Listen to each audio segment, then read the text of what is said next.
quand on parle d'un homme des dieux, nous supposons qu'il a le monopole de la vérité. Tu vois un peu, il détient des vérités. Alors quand ils s'élèvent pour déclarer, ils doivent déclarer ce qu'il y a, ce qu'on est en train de subir. Tu vois un peu. Or, les vols dont on doit parler, elle n'est pas seulement ce qu'on est en train de voir dans le gouvernement. Ozomona, ce n'est pas seulement ces hommes-là qui viennent de commencer l'histoire du vol. L'histoire du vol vient de très loin. Afin que la vie du peuple moyen, du citoyen moyen, devienne meilleure. Seigneur, s'il te plaît, des hommes et des femmes de qualité, des hommes et des femmes de valeur. Seigneur, nous sommes fatigués des voleurs. Nous sommes fatigués de ceux qui s'enrichissent. Nous sommes fatigués de ceux qui ne voient que leurs intérêts. Donnons-nous des hommes et des femmes qui peuvent s'oublier et qui peuvent penser au bonheur du Congolais à Kasumbalesa, au bonheur du Congolais à Bonobo, au bonheur du plus démuni. Moi, ça m'étonne comment des personnes élevées, même sur le plan spirituel, même élevées dans la politique, n'ont pas cette facilité-là d'expliquer ces choses. Et moi, ça m'étonne, ça m'équerre. Tu vois, ça me met mal à l'aise. Quand on est élevé en dignité, on doit avoir un comportement noble, juste. On doit trouver en nous des valeurs que tout le monde doit louer. Bible, Oyoto Yambi, et Komeli Batelobi, toute plante que le Père n'a pas plantée doit être déracinée. On n'a pas parlé de couper. Or, quand tu déclares, nous sommes fatigués de voleurs. Mais au Katikarat, au Simbi ba fruit, au Simbi ba fruit, au Simbi mo sisate. Tokene na mo sisa. Déclare, nous sommes fatigués de voleurs. Mais au Katikarat, au Simbi ba fruit, au Simbi ba fruit, au Simbi mo sisate. Tokene na mo sisa. Quel est le noyau du problème? Qui sont ces personnes qui ont amené les vols dans la nation congolaise? Nous devons en parler. Et dans la prière, même pour qu'il y ait, pour qu'une prière soit exaucée, nous devons toujours aller toucher na noyau yalikambo. Zomona. Alors là, on ne touche pas au noyau. On fait des déclarations en l'air qui n'a pas de soubassement.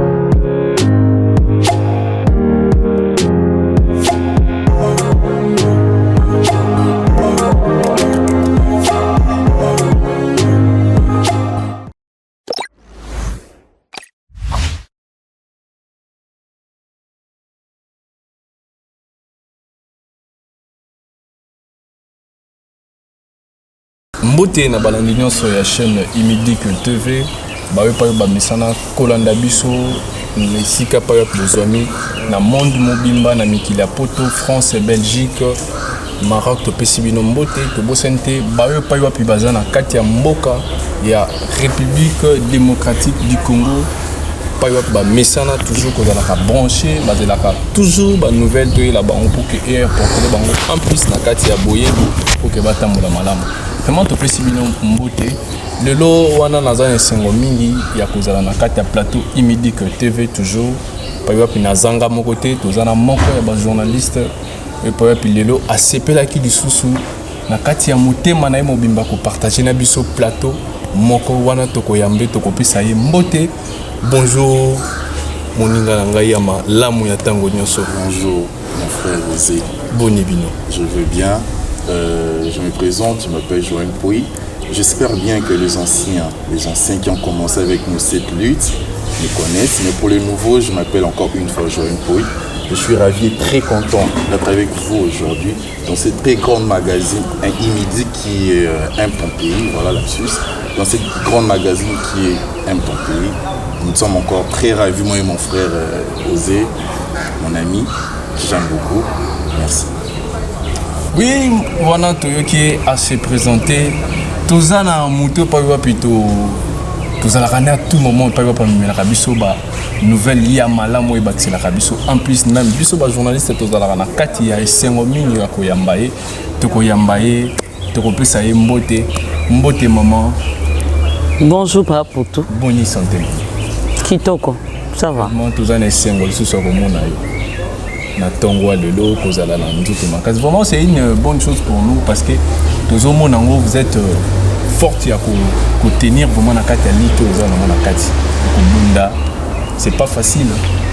Oui parce que liboso nanga ya na muto azali mvuluzi azali liboso nanga donc nga nazaka sima mvuluzi c'est ça. Alors lui chef ba spiritualité beaucoup mieux belé bon éviter toujours ba sous différencier nan qui est dans le vrai qui est dans le faux. Oh mais lit na biso ezali que Congo mobimba ezala rempli de spirituel.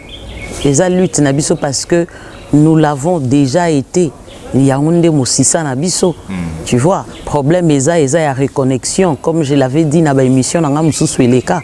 Donc on est en train de reconnecter tout le monde bazonga na spiritualité na bango c'est ça. Hein? Donc Moussissa na biso ya Afrique to ya Congo, on est spirituel. OK, merci beaucoup, c'est ça vraiment. Ndimakabino na kati ya litu parce que tout le monde est déjà bazui sans souvent ya kozuma na kati ya nzela bazu continuer kolanda ko partager vraiment tout le monde envie wana ya ko lukaba msusu bazo kuma même na kati ya na ba émission même école ozongisa pour que ba ya ko intégrer pour na boyebi et matia et bakisama lisusu ya koleka. Oui, en parlant de l'école, ESA déjà na mabongisi na biso na projet na biso parce que tout le monde en a vraiment besoin et Batoubasan a besoin d'encadrement par rapport à ça. Alors tout de suite pour le mois de février, le mois de février, à partir déjà du 10 février, Batouba kokako banda ba inscription na bango. Babenga biso na numéro o ezalaka affiché tokoyebisa bango ba droit nini sengeli pona bakoka kosala ba inscription na bango. Ah oui, merci beaucoup maman wana balandi ba pour koma yango vraiment esika parce que na moni soif wana eza mingi na kati na bango. Oui maman toza na ba point moko pa yo pi essentiel sengeli to beta lisolo de lo fungola biso na kati ya mozindo yango parce que tokuti yango na kati ya mboka na biso. Auparavant to sepelaki na kati ya émission intervention pa yo pour salaki pona discours ya mokonzi ya mboka to moni ke ozalaki na kati ya sengo mingi ya koyoka maloba mokonzi ya mboka ndenga atatolaki. Mais libondelo pa yo pi esimbaki mboka mobimba oyo pa yo pi libota mobimba ya kati ya mboka Kongo bazalaki na sai ya koyoka yango pa yo pi ngunza o atelemaki asalaki libondeli alobi ete aboyi bapaya koboya bapaya wana eza na kati ezokende de père na synonyme ya indépendance oyo tozwaka déjà azoréveille yango lisusu ou bien alobeli yango na sens na forme ya mosusu. Ce qui est vrai, c'est ça le seul souci que nous avons. Oui. Atata utozo bunda bitumba na biso, il faut toye bato bunda pourquoi? Combat na biso to lutte na biso ezali pour que mboka oyo ezala indépendant. Okay. Alors l'indépendance eza na ba niveau miné. Ozomona eza na niveau politique na sina lobela ki yango, eza na niveau culturel, eza na niveau religieuse, eza na niveau pe ya économie. Okay. Donc na lobela ki ba point oyo miné. Or na ndenge totangela ba classe batangisa batu lisolo oyo te ozomona biso nyonso toza focaliser kaka que colonisation elekaki na niveau politique. Tu vois un peu. Or ce n'est pas ça. Colonisation et simba kaka na domaine politique te. Colonisation et simba na ba domaine minene. Hein, ce sont des grandes nini eza ba point ya minene penza o esalaka ke esimbaka mboka yango nde esalaka ke ekolo etambola malamu ou pas ozomona. Alors na misisa oyo mine nde bango bakei kovandela bavandeli wana pourquoi po bakomisa bino baumbu yango no mona chaque fois tant tozongaka tozoloba normalement s'il faut parler de l'indépendance il faut banda liboso na mosisa nango ya liboso ezali sur le point religieuse hein. Donc tant tolobe la religion yango ndeza moboko yango no monaki tozalaki ne sengo na maloba ya libondeli o ngunza asalaki po biso to abangunza. Okay. Libondeli o ngunza asali ngunza na maloba na ye azobotola déjà mboka. Cela veut dire na miteni oyo nyonso mine azobotola ngo azozongisa mabele na bana ya mboka. Congo ezala ya ba congolais. Donc biso moko tozala capable ya ko diriger mboka na biso ya ko zwa ba décision ya mboka na biso na biteni nyonso mine. Cela veut dire les cultures, économie, la religion et pourquoi pas aussi na domaine politique. Tu vois un peu. Et en no moni ekotsaki biso na sai mingi pour de comprendre que ils ont bateau bana vision ya mboka oyo. Tu vois un peu parce que mboka na biso eza victime ya likambo moko eza ya makasi hein, on est victime de la génocide. Tu vois un peu. Or la génocide c'est quoi? C'est seulement et loko ezo salama to guerre moko ezo salama o ba ke détruire bino à petit fait. Ozomona génocide wana esimbami na ba étape oyo mini ya minene na uti koloba oyo bato ebele bazo sosolate peu importe les années que ça va prendre bango baza na kati ya musala na bango ils sont sûrs que baza ko travailler et wana siko biso tozola la pongi et ko sunga biso te. Maman, je vous ai bien capté.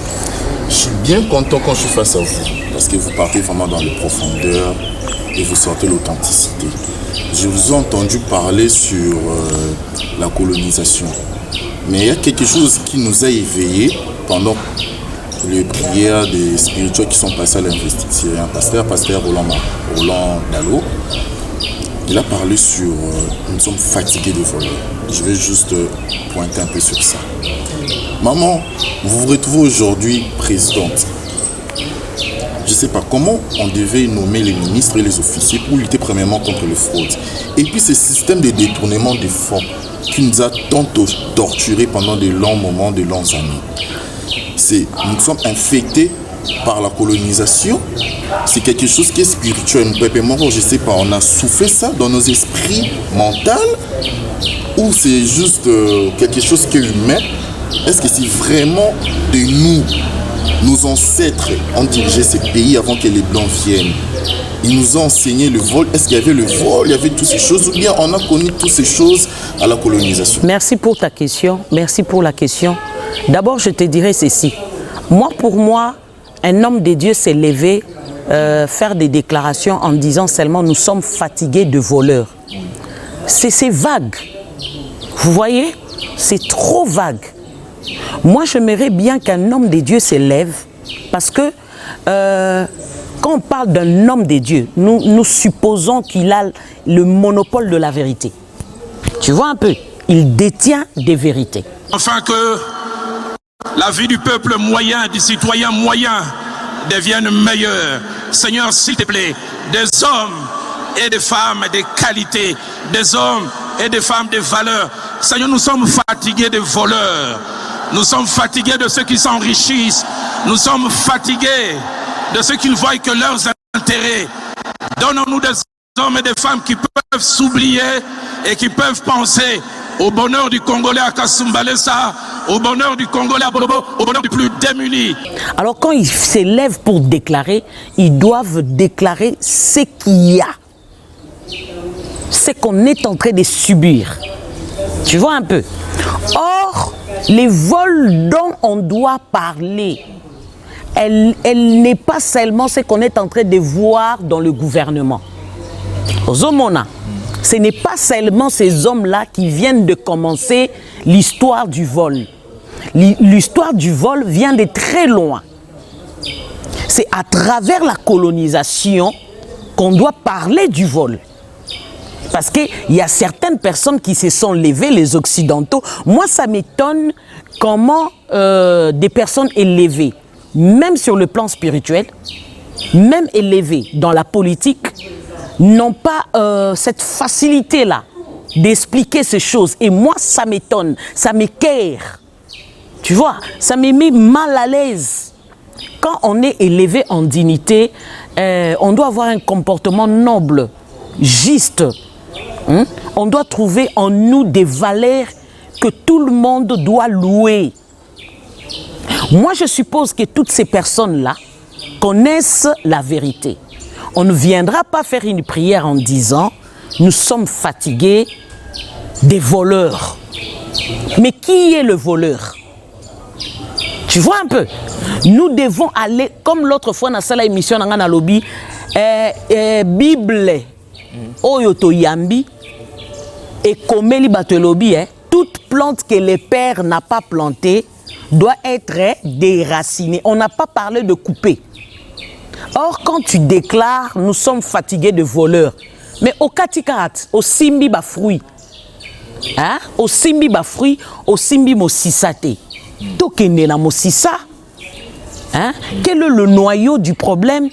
Qui sont ces personnes qui ont amené les vols dans la nation congolaise?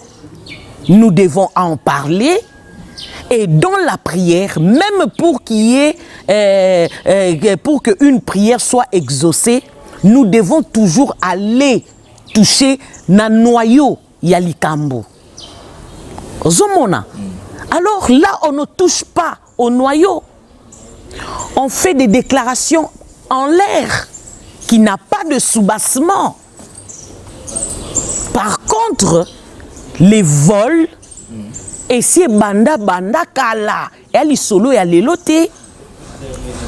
Donc, batoto mona lelo ba oyiba na gouvernement, ba yekoli yango quelque part. Du temps de Mobutu, Mobutu a parlé de ces choses, Mobutu parlait de choses comme ça. Bato ba okanisa lokola a réfléchir te ayebisa ba occidentaux soki lelo biso tokomi kokosa to yekoli yango pa na bino. Mais oui, ce qui lelo moyibi pe côté libiso, je vais te surprendre. Biso na tangwa kala na bamboka na biso, mutako sala bilanga na ye awa, okuta mutako ta na elanga yibate Photo yeba biloko ane kotaki na temps nini, na époque nini. Il y avait le respect. Pour mona mutabuka lokuta, ezaki awate, pour mona mutwa yiba, ezalaki awate. Donc lelo eza biloko oyo bakotisi bandeko na biso bien que batikali na poso ya bato mwindu mais na kati ya bongo esprit wana ya occidentaux ekoti ya moto alati elongi ya baangelu azoyiba bino aokosa bino bayekoli yango yango bakomi kosala yango ozomona. Les voleurs ne sont pas seulement ici au Congo awa eza lokwa ba disciple na bango. Mais bakolo moyibi, ce sont des occidentaux. Parce que le fait que bino bozo kozwa mukanda moko o eza déjà bien signé, soit disant que mboka o basi batekela bino. Nanya tekela bino individu. Est-ce qu'un individu peut se lever pour vendre une nation? Ce sont des choses jusqu'à nos jours. Nan bachango na sete. Ozomona. Donc, moi, je me dis, si on doit aujourd'hui élever des personnes qui doivent travailler dans le gouvernement pour l'avancement de notre pays, comme tu dis, le choix, comment les choix doivent se faire, moi, je pense que le choix doit commencer à se faire d'abord par nos lignées. Oui. Kolandisama d'abord na ba lignée na biso. Non. N'a évité pourquoi bozo qu'il y a un tribalisme, parce que je ne parle pas des Kassai, je parle nabaligné. Nabaligné, cela veut dire quoi? On ne va pas prendre des personnes parce que asa intellectuel à Tangi, atangi en fonction de quoi, en base de quoi? Parce que oya tangi wana matière wana tangi ya onda ko yana est-ce que yebi ezana bana mususu batangi basilisi comme na économie wana balakisi ndenge ni bayibaka. Vous le savez, balakisi ndenge nini ya koyiba.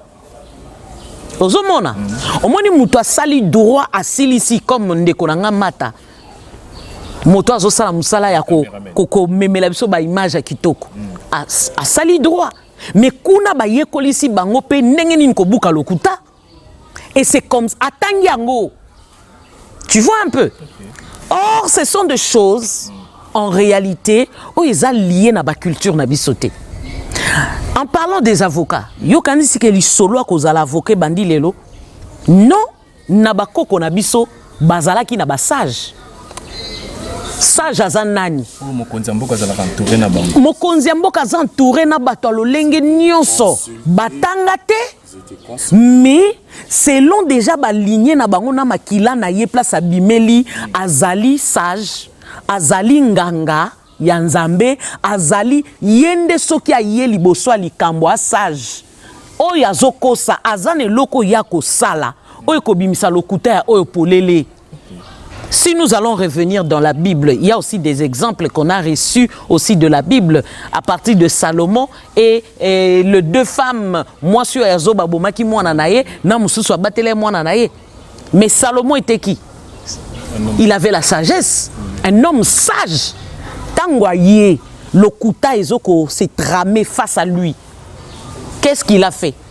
Bah interpeller na sagesse, alors Zoa Mouana, Kabola Naka. Na katikati kolo mwana lobani automatiquement ayebaki nanya kolo mwana. Mais aujourd'hui ndenge même makambo kata makana sena moyo tozali justice ezate ozomona. Pourquoi? Parce que ba sage bazate sage aza oya omona likambo sur le plan physique te omona likambo déjà sur le plan spirituel kuna balakisi vérité angoyo. Tango ozonga total ango même na ba film nigérien.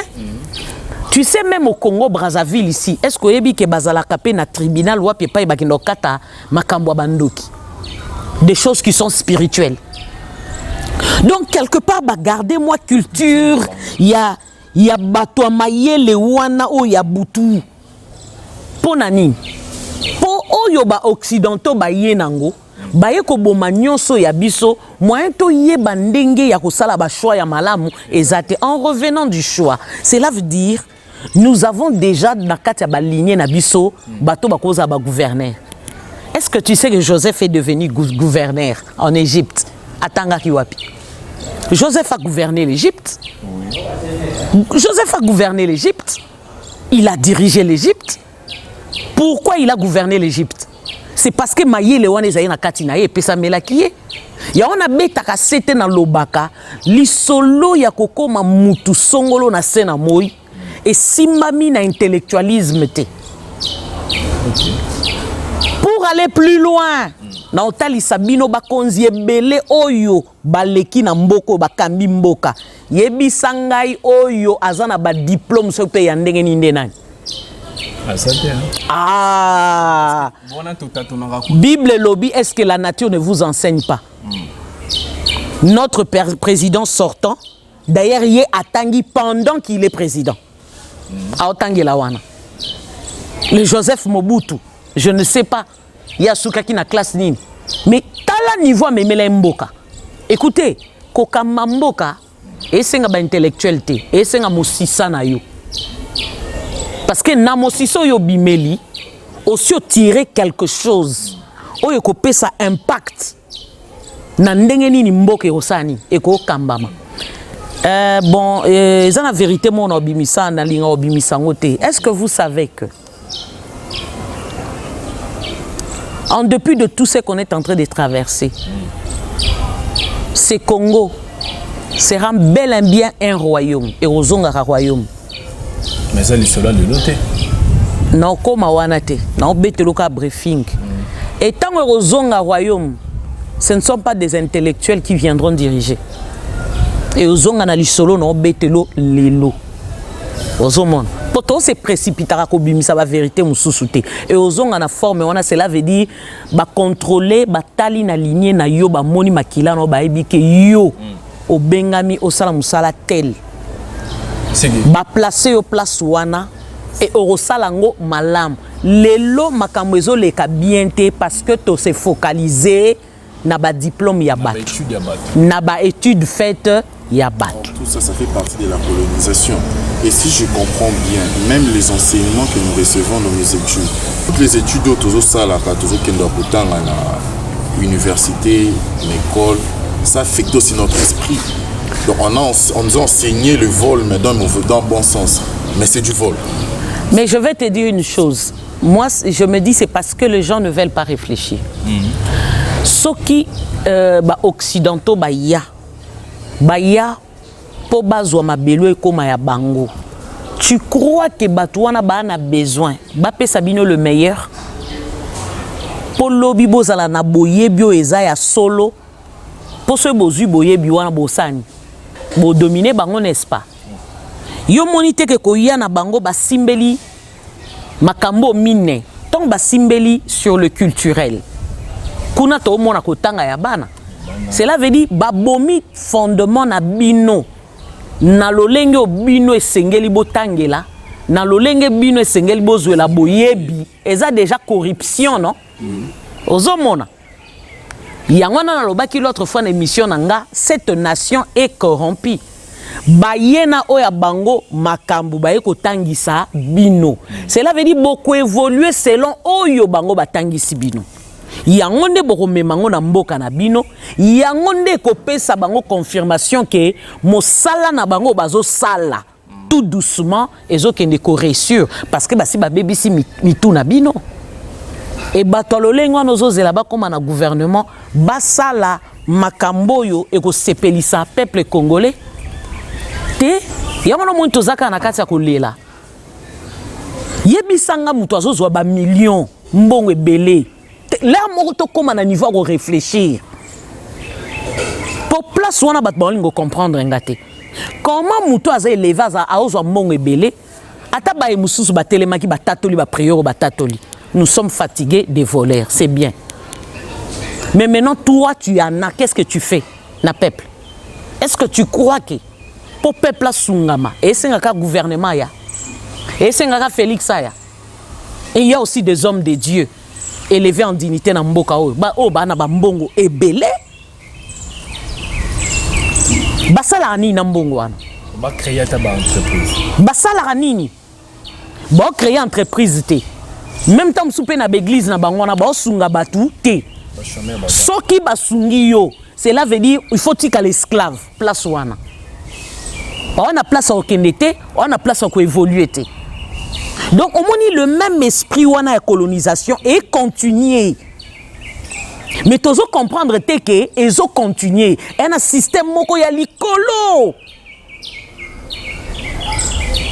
Donc, pour moi, je dis, même quand tanga qui c'est bien, ce n'est pas mauvais. Poto kutaki yango.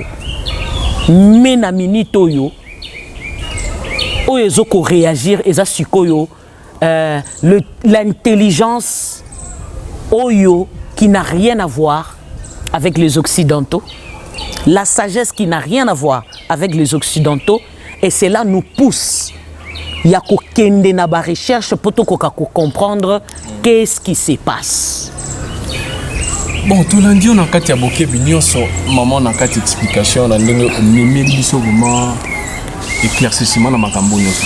Maintenant sepeli na kati ya développement na yo loko moko épinglé et simbi biso ke to beta lisolo. Olobi te mokonzi mboka kala mokonzi azalaki na ba sage. Ba yo pa yo bazana lolenge ya komone na makambo autrement. Mais le lope na kati ya gouvernement ezali to moni mokonzi azana bato pa yo basala nzambe bazawana likolo. Basala musala na bango est-ce que bazo sala musala lolenge esengeli tote parce que bazali wana na mesana ko pesa explication na lobaka biso nyonso to basala ya nzambe. Eh bien. Oui, lobaka ngo biso nyonso. Na maman azoteka na wenza musala ya nzambe na lobango. Tous. Hein? Ata manga aosala nzambe nzeta mango monya aosala nzambe donc bikelamu nyonso nzamba keli to basali na ye to na makolo na ye. Le problème c'est quoi? La différence c'est quoi?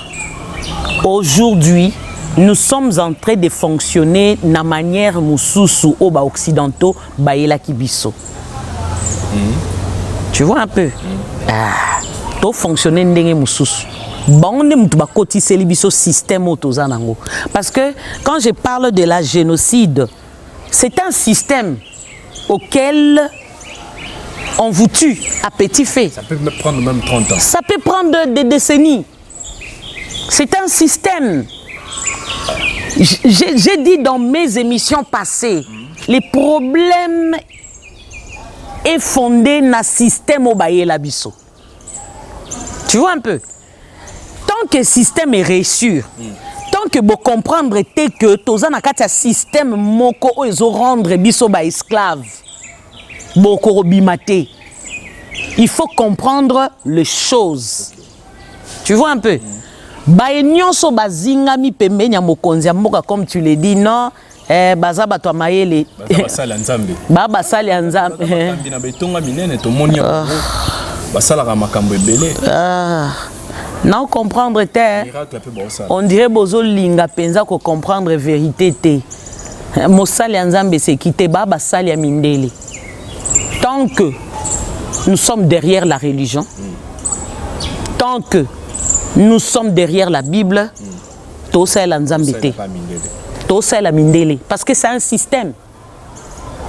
C'est un système au baye la kibiso. Moi ça m'étonne pourquoi tous les gens comprennent en côté. Le système c'est la Bible, Bible ya monduki. Religion et ezakaka moko na ba système oye. Siko bino bo fléchir na système wana. Bokomi basali tozo telema to tei Bible. To satelemi to sali ba déclaration biblique. Toke pesa mokonzi mboka conseil selon la Bible. Selon la Bible. Te balobi il est écrit. Il est écrit. Na pesi mokonzi mboka conseil. Na pesi conseil kaka oyo baye bayaki ko coloniser biso ba ozelela ezala bongo po bazwaka toujours les déçus. Tu vois un peu? Yango wana na sepela ki na libondeli oyo ya ngunza alobi Congo eza pona ba Congo abengi nzambe ya bakoko na biso babengi kimbangu babengi kipamvita babengi mpadi babengi bango nyonso baza bato mayele o bayebaki lisolo kitoko ya mboka oyo. Et puis mboka oyo mboka nyonso soki esengeli moto akamba yango tant tozolo bato mayele nga na ebiso ezolandisa mosisa ya moto. Pourquoi tango Joseph akei na Égypte le fait que bayoki mayelo Joseph abandé ko dégager, cela veut dire roi aye na ndoto na ye a expliquer batu nyonso bazala na mboka na ye bakoki ko interpréter ngote. Tant Joseph aye a interprété yango habité oyoyo e amayele ya likolo.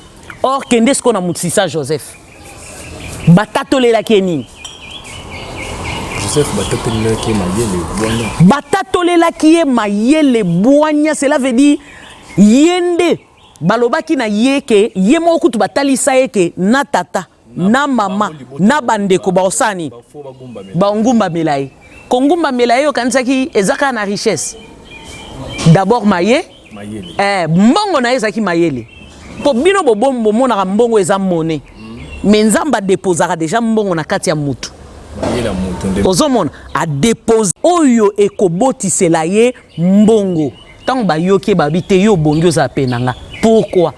Cela veut dire même avant pesa roi conseil au pesa conseil n'importe comment et cause à la tirer de quelque part. Joseph n'était pas n'importe qui. Joseph biso na chiluba bolo tozoloba mulo tindoto. Tu vois moins nandoto ozomona mutu ya ba révélation tout le temps. Cela veut dire on suppose que Joseph était toujours en même temps dans le monde astral et dans le monde physique parce qu'il a été toujours informé sur ma camion so aza en avance. Ce que yebisanga mutu aza en avance moroté. azoya azopesa mokonzi ya mboka conseil ni parce que oyebi sangai te bango pe bazala na spiritualité na bango spiritualité négative parce que je le confirme parce que spiritualité wana batiré yango na ba occidentaux mais quand tu pars là-bas quand tu t'attaches à eux bango balinga makambo na bango ezali kolote faut que ne pe na mosisa na bango bongo ba loge nyonso toza nango na mboka na biso quand c'est où tu et outil libanda mboka.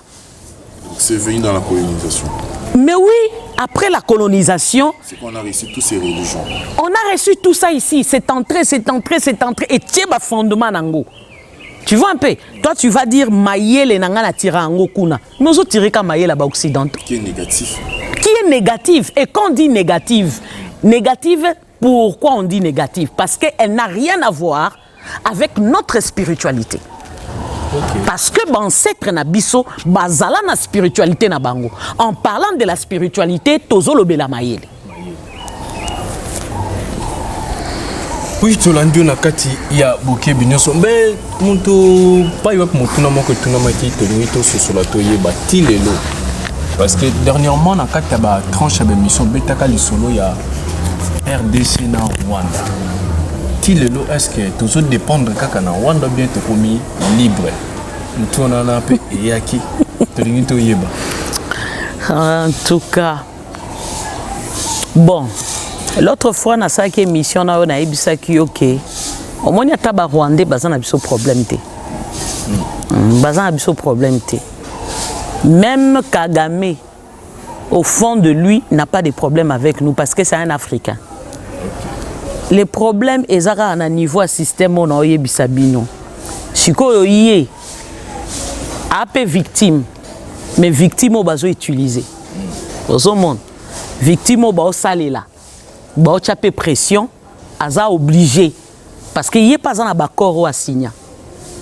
Donc l'Afrique mobimba ndenge tozaboy ezana bakoro ba signa oyo zokende ko coinsaka nation na nation africaine na makambo bango moko bakonzi na biso bakendaki ko signer bakor na bango ozomon sikoyo iye aza obligé parce que bapesi yo mission il faut respecter mission wana yo il faut salango parce que natan oyo bazana système moko ya bakoko ya ko affronter bisoté mindele les occidentaux parce que ils ont compris que bromo fungwama bromo comprendre ce n'est pas en vain babomel biso Mobutu babomel biso Laurent Désiré Kabila babomel biso nani Lumumba tu vois un peu babomi Kadhafi ozo comprendre parce que batwa ko comprendre té batwa na bakufi ba mort naturel té eza bongo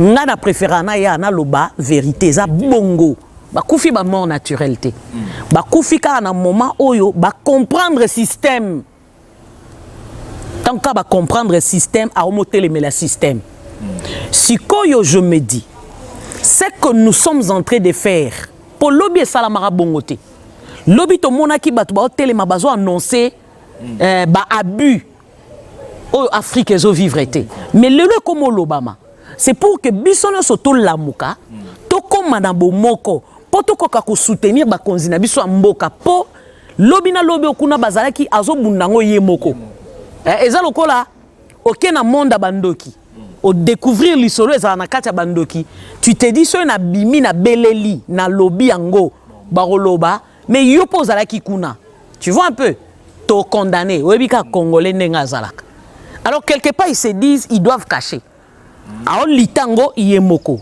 pourquoi pas au litango yemoko azingami tout autour na batuna batuna ba dangereux hein ba occidentaux bino bomona ka mokonzi batia azo sala musala mais azingami déjà na batoyo système na bango batie moko bazo surveiller mokonzi ya mboka